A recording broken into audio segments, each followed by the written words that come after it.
안녕하세요. 어울림교회입니다. 오늘은 갈라디아서 4장 영적 전쟁과 하나님의 뜻을 분별하는 제목으로 하나님 말씀을 전하도록 하겠습니다. 이 시간에 성령의 역사를 통해서 하나님의 말씀이 나가고 여러분의 삶이 변화되고 여러분에게 희망과 하나님의 믿음과 소망이 가득하는 시간이 되기를 간절히 기도드립니다.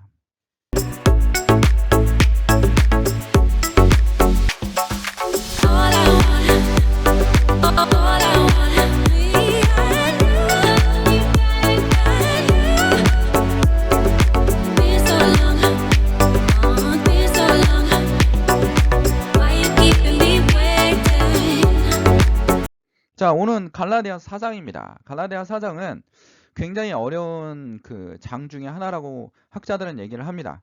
갈라디아서 4장 21절에 31절을 볼 건데 가장 어려운 장입니다. 왜냐하면 사도 바울이 계속 얘기를 하고 있습니다. 갈라디아 교회나 로마 교회의 문제점이 뭐냐면 율법주의자들이 계속 율법을 강조하고 있고 그들의 생각이 변하지 않는다라는 겁니다. 그래서 사도 바울은 직접적인 논법을 통해서 철학적 논법을 통해서 설명도 하고 그 다음에 또 오늘 4장에 보면 비유로 말하고 있습니다. 철저하게 비유입니다.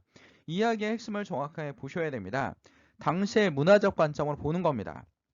자, 갈라디아서 21절에 보면 4장 21절에 보면 내가 말하라 율법 아래 있고자 하는 자들아 율법을 듣지 못하였느냐 기록된 바 아브라함과 두 아들이 있으니 하나는 여종에서 났습니다. 자, 비유를 드는 겁니다.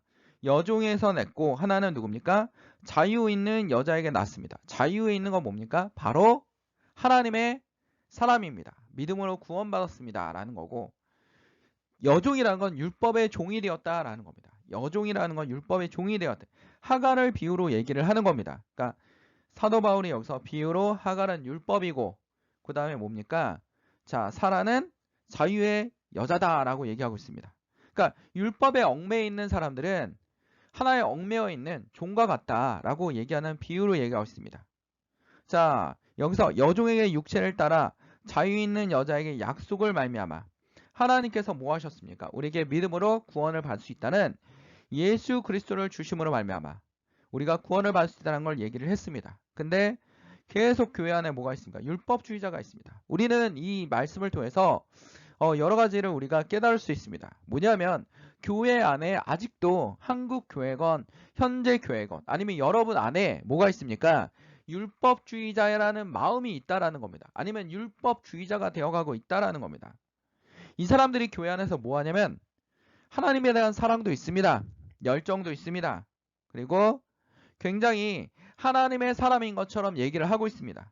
근데 아닐 수도 있다라는 겁니다. 아닐 수도 있다라는 겁니다. 또 우리가 신앙생활에 순간적으로 율법주의에 치우칠 수 있다라는 겁니다. 교회 나오다 실망합니다. 왜 실망합니까? 교회 공동체 안에 싸움을 해서 실망하기보다는 사람들을 보고 실망을 합니다. 왜 내가 이렇게 열심히 일하는데 교회를 위해서 봉사해 주는데 안 알아주지? 칭찬해 줘야지 라는 마음을 가지고 있다라는 겁니다.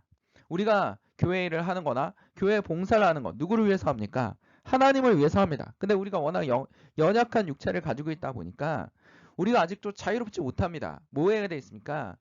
종이 되었다는 겁니다. 율법에 얽매여 있다라는 겁니다. 사람들의 얽매여 있다라는 겁니다. 사람들의 얽매여 있어서 딴 사람의 칭찬이나 딴 사람들의 위로 이런 걸 더 중요시하고 있다라는 겁니다. 더 중요시해서 내가 하나님의 일을 하는 게 아니라 칭찬받기 위해서 뭐합니까? 하나님의 일을 하는 자 목적과 수단이 바뀌어버리는 목적은 뭡니까? 하나님의 일을 하는 게 목적입니다. 칭찬받는 건 뭡니까? 그냥 부수적인 겁니다. 근데 어떡합니까? 칭찬받기 위해서 칭찬이 목적이 되는 겁니다. 그리고 하나님의 일은 뭐가 되는 겁니다? 수단이 되는 겁니다. 자, 그래서 율법에 빠져 있습니다. 아무리 누가 얘기하든 듣지 않습니다. 자기의 생각 속에 빠져 있는 겁니다. 우물안 개구리 안에 빠져 있듯이 우물 안에 있는 겁니다. 자, 여러분 베이컨의 우상론 얘기하지 않았습니까? 동굴 속에 있습니다. 그러면 동굴 속에 있으면 동굴이 전부라고 생각합니다. 동굴 밖에 있는 입구에서 보이는 것만 그게 전부라고 생각합니다. 그렇게 어떻게 됩니까? 하나님이 그 안에서 하나님이 보이겠습니까? 동굴 안에만 있다 보면 하나님이 보이지 않습니다. 자, 이런 사람들이 만약에 지도자가 됐습니다. 그럼 뭐가 됩니까? 교권주의자가 되는 겁니다. 율법주의 신앙을 전달하고 있는 겁니다. 자, 항상 자기의 생각에 빠져 있는 사람들, 우리 역사에도 볼 수 있지 않습니까? 자, 여러분, 임진왜란이 일어났어요. 국가적 위기가 일어났습니다. 임진왜란이 일어났는데 이순신이 너무나 잘 나갑니다. 이순신 장군이 자, 판옥성과 거북선을 통해서 막 격파를 합니다. 한 번도 지지 않았습니다. 정말 놀랍긴 합니다. 정말 막 한 번도 지지 않고 전략과 전술을 통해서 일본이 조총을 들고 왔는데도 불구하고 격퇴를 합니다. 엄청난 격퇴를 했습니다. 그게 또 우리 민족의 힘 아니겠습니까? 그러니까 이 사람들이 생각을 하는 겁니다. 뭐 원균이나 조정에 있는 사람들이 뭐라고 하냐면 이순신만 없으면 내가 잘 될 텐데, 이순신만 없으면 내가 영웅이 될 수 있을 거라고 생각을 하는 겁니다. 누구를 생각해? 이순신이 문제라고 생각하는 겁니다. 본인이 문제라고 생각하지 않고 이순신이 없으면 내가 이길 수 있어, 내가 영웅이 될 수 있어, 이순신보다 잘할 수 있어 라고 해서 어떡합니까? 이순신은 어떻게 했어요? 감옥에 보내지 않았어요. 전쟁 중에 이순신을 감옥에 보내버렸습니다. 응? 감옥에 보내고 누가? 원균이. 당신 경상우수의 원균이 어떡합니까? 거북선과 판옥선과 당시에 이순신은 전라 자수사 아니었습니까? 그러니까 전라도의 해군 장군이었고 원균은 경상도 해군 장군입니다. 근데 원균은 누구에 가려서 자기가 빚을 못 본다고 생각했습니까? 이순신에게 가려서 자기가 빚을 못 본다고 생각한 겁니다. 그러니까 어떡합니까? 같이 동조를 한 겁니다. 이순신을 깜빵에 보내야 됩니다. 하면 동조를 한 겁니다.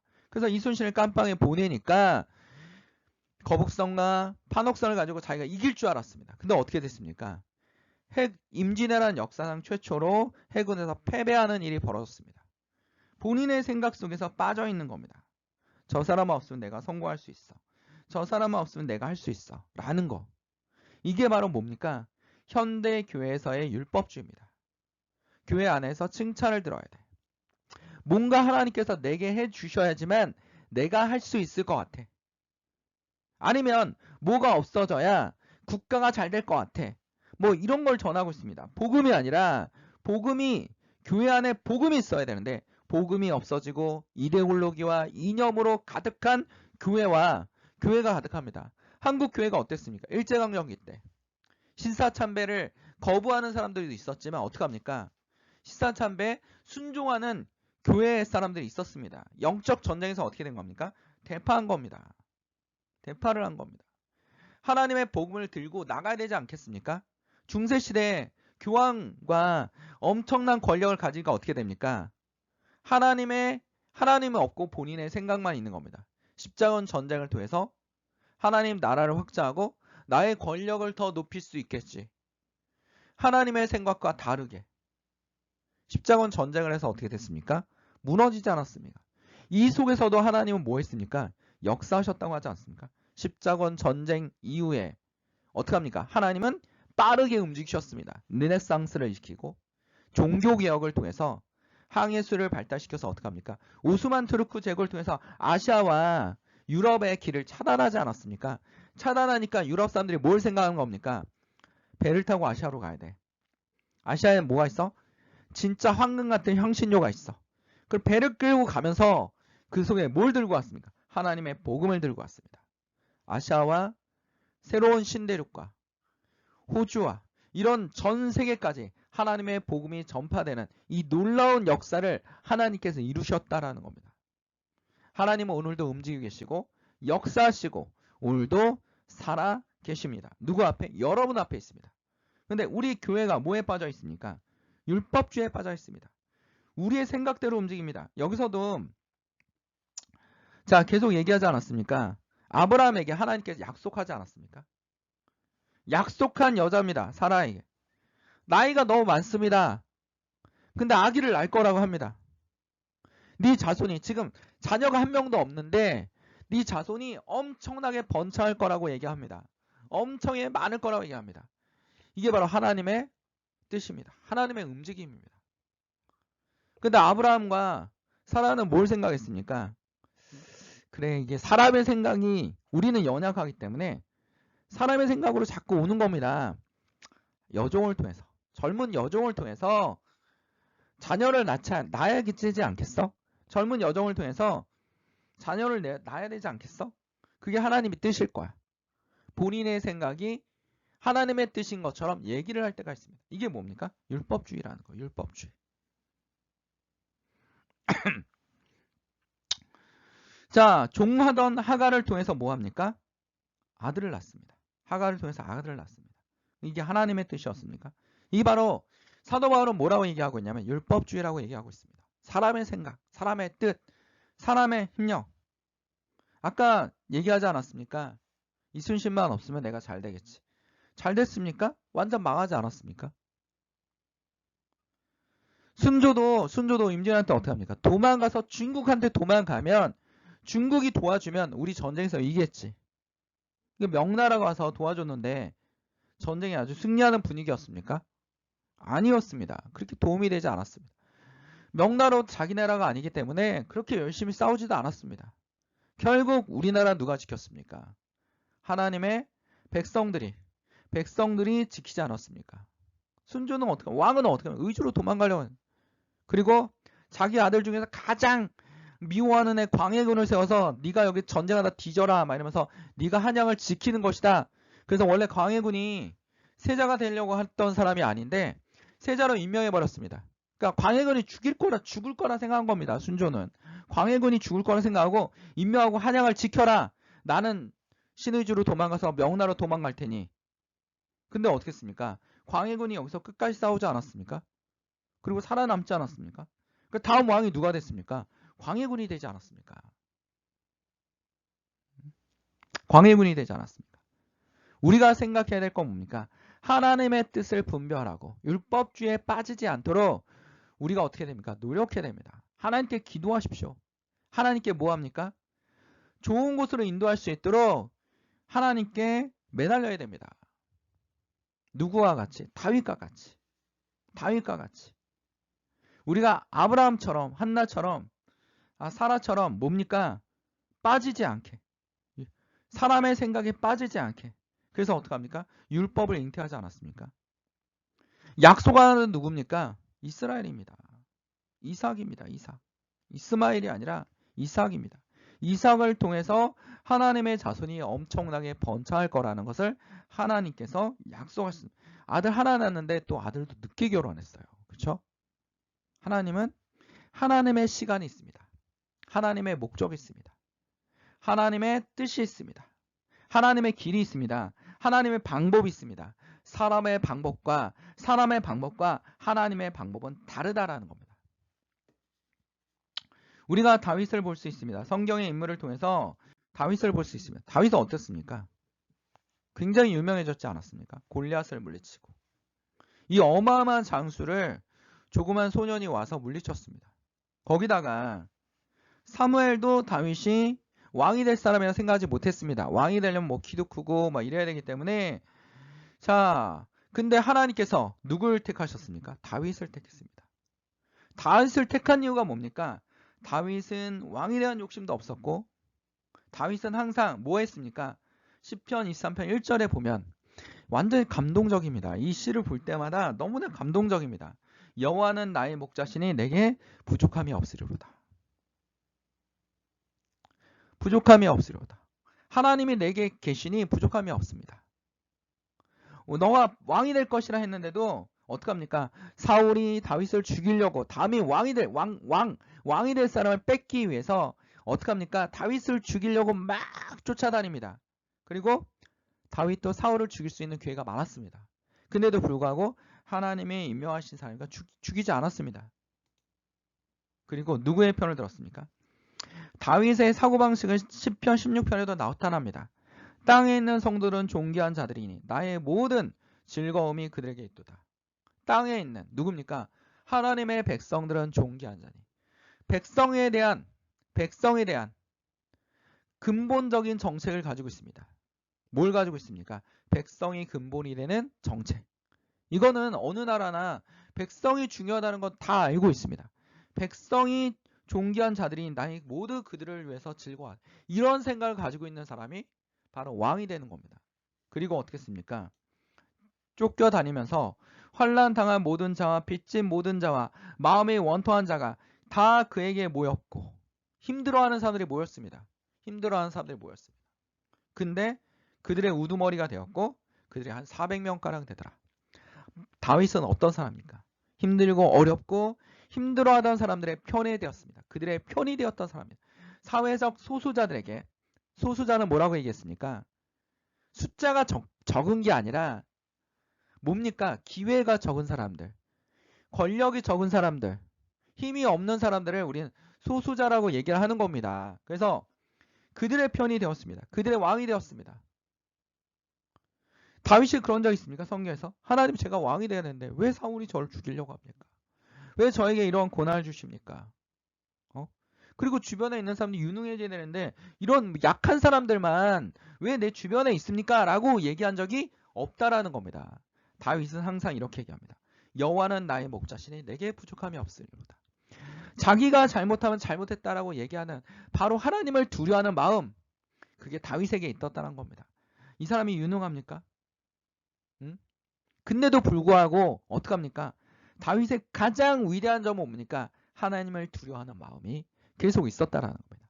그리고 본인이 하나님의 사람이라는 것을 분명히 알고 있었습니다. 근데 사울은 어떻게 했습니까? 하나님이 다 죽여서 없애라 했는데 사울은 머릿속에 계산을 한 겁니다. 이 사람을 살려주면 내게 이익이 되고 그리고 쓸모없는 것들은 다 죽여도 되지만 이 양과 소가 굉장히 윤택하고 보기 좋으니까 경제학적으로 봤을 때 굉장히 합리적인 선택을 한 겁니다. 합리적인 선택합니다. 잘 될 거야 라고 생각할 겁니다. 근데 하나님 보시기에 이거 이뻤습니까? 이뻤습니까? 여러분 생각하십시오. 경제학적으로 우리가 모든 것을 다 알 수가 없습니다. 아마 자 여러분들 그거 알 겁니다. 여러분들 주식을 투자합니다. 주식을 투자합니다. 주식을 투자하는데 이거 오를 거야. 반드시 오를 거야 라고 생각하고 투자하지 떨어질 거야 라고 생각하고 투자하는 사람은 거의 없습니다. 근데 결과는 어떻게 됐습니까? 떨어지지 않습니까? 그래서 그런 말도 있지 않습니까? 내가 투자하면 떨어져. 내가 투자하면 떨어져. 라고 하는 그리고 내가 팔면 올라가. 막 이런 생각을 가지고 있지 않습니까? 이게 사회현상이기 때문에 주식도 사회현상이기 때문에 확률이지 100%가 없다라는 겁니다. 100%가 없다라는 겁니다. 근데 사울은 그 확률에다 뭐 했습니까? 확률에다가 베팅을 한 겁니다. 이게 이길 거야. 하나님도 좋은 거 드리면 좋아하실 거야. 라고 생각을 한 겁니다. 근데 하나님 먼저 뭘 원했어요? 순종을 원했습니다. 하나님에게 좋은 것이 무엇입니까? 이 모든 것은 다 하나님의 것인데 하나님이 만드시고 하나님이 모든 것을 다 창조하지 않았습니까? 그리고 이러한 좋은 여건을 우리에게 주지 않았습니까? 우린 태어날 때부터 많은 걸 받았습니다. 뭘 받았습니까? 공기, 물, 흙, 그 다음에 우리에게 좋은 세균들, 엄청난 조건을 가지고 이 조건을 받아서 하나님께 태어났습니다. 근데 우리는 그거에 대해서 한 번도 감사한 적이 없습니다. 당연한 권리다라고 생각하는 겁니다. 당연하다라고 생각한 겁니다. 하나님이 주신 이러한 권리에 대해서 우리는 하나님께 감사하는 마음을 가져야 됩니다. 근데 우리는 이 모든 여건이 아름다운 새소리, 그 다음에 비와 눈, 여행 가서 창문 밖에 내리는 빗소리, 굉장히 아름답지 않습니까? 그 다음에 또 눈 내릴 때 뭐 이렇게 일하시는 분들은 짜증날 수도 있습니다. 뭐 이렇게 차량 운전하시거나 그러나 가끔 우리가 교실이나 아니면 창문 밖에 있는 눈을 보면서 아이들은 너무 좋아하지 않습니까? 너무나 아름답다라고 느낄 때가 있습니다. 뭐 리조트나 뭐 이렇게 펜션에 놀러 갔는데 자연 속에 있는 별빛, 밤하늘에 보이는 별빛만 봐도 감탄하지 않습니까? 이 모든 것을 누가 주셨습니까? 여러분들에게 하나님께서 선물로 주신 겁니다. 그뿐이겠습니까? 하나님을 만날 수 있는 권리를 주셨습니다. 하나밖에 없는 예수 그리스도를 여러분에게 주셨다라는 겁니다. 이게 너무나 감사한 겁니다. 그래서 다윗은 그걸 생각하고 있었던 겁니다. 여호와는 나의 목자시니 내게 부족함이 없으리로다 라고 말입니다. 자, 여러분, 우리는 뭘 확립해야 됩니까? 정체성을 확립해야 합니다. 성도는 성도다워야 합니다. 자, 학생은 뭐 해야 됩니까? 학생다워야 됩니다. 우리는 상대적 박탈감이라는 이 마귀 유혹에 빠지는 경우가 많습니다. 상대적 박탈감은 뭡니까? 딴 사람은 저런데 난 왜 모양일까? 비교를 하는 겁니다. 비교. 우리는 뭐가 필요합니까? 확고한 자신만의 정체성이 필요합니다. 성도로서, 그리스도인으로서의 정체성. 자, 학생이라는 신분이 있습니다. 학생. 근데 본인이 학생이라고 인식을 하고 있습니다. 본인이 뭘 하길 원합니까? 학생을 하길 원합니다. 자기가 원하는 것이 학생입니다. 그럼 이 학생은 어떻게 됩니까? 자기의 신분과 그 다음에 자기가 원하는 것이 동일합니다. 동일하면 뭐가 됩니까? 정체성이 확립합니다. 무슨 정체성이 확립됩니까? 학생이라는 정체성이 확립됩니다. 그러면 이 사람은 뭐 하겠습니까? 학생으로서 공부를 열심히 하지 않겠습니까? 딴 사람을 바라보지 않지 않겠습니까? 왜냐하면 본인이 학생이고 자기가 원하는 게 학생인데 지금 현재 학생이기 때문에 학생의 본분을 다하려고 할 겁니다. 근데 지금 현재 학생인데 자기는 연예인이 하고 싶습니다. 그러면 자기가 학생의 신분과 자기가 현재 원하는 자기가 원하는 신분이 같습니까? 다릅니까? 다르다라는 겁니다. 그럼 정체성이 만들어집니까? 안 됩니까? 안 만들어집니다. 그럼 어떻게 됩니까? 상대적 박탈감을 느끼는 겁니다. 그래서 어떻게 합니까? 일탈 행동을 하기 시작합니다. 학생인데 연예인답게 행동하기를 원합니다. 학생인데 뭐 하기를 원합니까? 연예인처럼 행동합니다. 머리도 염색하고 옷도 화려하게 입습니다. 근데 현재 자기의 여건이 학생입니다. 그리고 연예인같이 되지 않습니다. 그럼 이 친구는 어떻게 합니까? 세상이 너무나 싫은 겁니다. 그리스도인은 그리스도인다워야 됩니다. 성도인데 내가 원하는 게 그리스도인입니다. 그럼 어떻게 됩니까? 정체성이 확립되지 않겠습니까? 그리스도인답게 행동할 수 있다는 겁니다. 여러분은 기도하십시오. 어떻게 됩니까? 내가 뭐 할 수 있도록? 그리스도인답게 행동할 수 있도록. 내가 원하는 이상적인 뭐다? 예수 그리스도밖에 없다라는 것을 여러분들은 기도하셔야 됩니다. 마귀는요, 뭐 하고 있습니까? 우리에게 상대적 박탈감이라는 걸 통해서 계속 우리를 무너뜨리려고 합니다. 딴 사람은 저렇게 사는데, 딴 사람은 저렇게 사는데. 자, 우리 그 역사의 원균도 뭐였습니까? 내가 안 되는 것은 이순신 때문이야. 이순신을 무너뜨려야 돼. 그러다 결국 자기가 성공했습니까? 이순신을 무너뜨리니까 본인이 성공했습니까? 무너졌습니까? 본인도 결국 무너지지 않았습니까? 망하지 않았습니까? 다른 데서 문제를 찾는 겁니다. 자신의 문제를 돌아봐야 되는데 다른 사람 때문에 본인이 안 된다라고 생각하는 겁니다. 우리 유명한 프로그램이 있습니다. 자연인이란. 이 자연인에 보니까 어떤 친구 왜 산속에 사는지 얘기를 합니다. 자기가 직장을 다니고 있었고 애인이 있었는데 결혼하기로 했었는데 자기가 좋은 직종이 아니라는 겁니다. 그래서 여자 집에서 반대를 해서 결국 헤어지자 이놈의 세상이 너무나 싫어진 겁니다. 그래서 죽으려고 했는데 인도나 여행을 가자 해서 인도에 가보니까 자기보다 더 못 살고 가난한데도 너무나 열심히 살고 있는 겁니다. 그걸 보고서 어떻게 합니까? 좀 더 살아야겠구나 라고 생각하고 살았다라는 겁니다. 여기서 문제점이 뭡니까? 비교입니다. 다른 사람과의 비교. 거기서 본인이 무너지는 겁니다. 마귀는 우리의 영을 건듭니다. 다른 사람들과 비교해서 영을 건드려서 여러분을 무너뜨리려고 합니다. 우리는 뭐 해야 됩니까? 예수 그리스도를 바라보는 그런 믿음이 있어야 됩니다. 우리에게 무너지지 않도록 우리는 무장을 해야 됩니다. 칼과 방패로 무장합니다. 그래서 칼과 방패는 뭡니까? 기도와 말씀입니다. 그리스도인은 기도로서 무장할 수 있습니다. 하나님이 여러분을 지켜주실 겁니다. 오늘의 말씀을 기억합시다. 여호와는 나의 목자시니 내게 부족함이 없으리로다. 이 놀라우신 말씀을 우리 마음속에 새겨야겠습니다. 기도하겠습니다. 사랑하는 충만하신 하나님의 아버지, 오늘도 주의 말씀을 통하여 주의 성도들이 무장할 수 있게 하시고 이 영적 정자에서 마귀의 유혹에서 이겨나갈 수 있는 힘을 더하여 주시옵소서. 우리에게 상대적 박탈감이라는 이 단어를 통해서 우리를 무너뜨리려 하고 우리를 유혹에 빠지게 하려고 하고 있습니다. 하나님께서 우리의 성령의 인도하심을 끝까지 이겨나갈 수 있는 주의 성도들이 되게 하여 주시옵소서. 악한 영들이 떠나가게 하여 주시옵소서.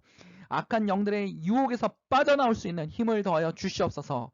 우리가 믿음의 조상들과 흔들리는 조상들을 보았습니다. 믿음의 조상들처럼 율법주의에 흔들리지 않는 주의 성도들이 될 수 있도록 주님 붙잡아 주시옵소서. 오늘도 주의 성령이 우리 가운데 임하심을 믿사오며 예수 그리스도 이름으로 간절히 기도드립니다.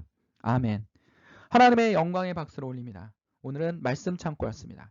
오늘 하나님의 나라가 여러분 가운데 임하시고 여러분이 어려움들을 모두 다 이겨나갈 것이라고 확신합니다.